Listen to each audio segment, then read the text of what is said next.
जी उदयगिरी अंचल में हाथी उपद्रव जहाँफल जनजीवन सह फसल नष्ट गाई गोरुंकर मृत्यु होछि जहां नहीं जी उदयगिरी ब्लॉक बहु व्यक्ति जी उदयगिरी वन विभाग कार्यालय घेराव कर विक्षोभ प्रदर्शन कर दीर्घ मास हाथी उपद्रव में बहु फसल घर गछ नष्ट होगा सह 2 जण व्यक्ति मृत्यु होता अभियोग कर स्थानीय लोके डीएफओ एठुकू आसंतु आमको प्रतिश्रुति दिंतु जे गोटे दिन भितर जो हाथी हिंस्र भली व्यवहार करुच्ची से हाथी को ट्रांकुलाइज करके सेमाने नहीं जातु एटा मोर दाबी रहिबो।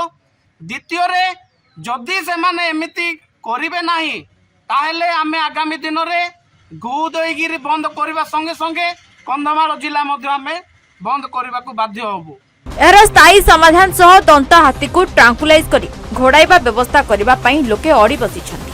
फुलबाणी डीएफओ आसी तांको समस्यार समाधान करबा पई कहिसंती। आज्ञा आपण माने देखुथिबे जे बहुत दिन हबो उदयगिरी हाथी को उपद्रव बढ़िबार लागिछि आ इहा को रोकिबारे प्रशासन पूरा विफल होईछि।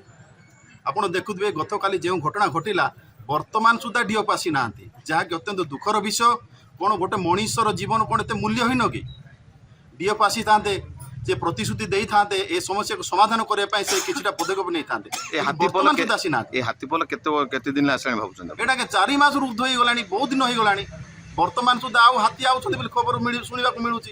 हेले आम अंचल लोक जीवे कुआड आम अंचल लोक मान चिंती जे माने जंगल को गले से माने चलिबे आउ जदि हाथी ए प्रकार भाव में जदि उपद्रव करिवो लोक माने एबे जंगल को जीवा को से भयभीत होउछन्ति तो से माने चलिबे किन तांकर जीवन जीविका पूरा प्रभावित होईछि।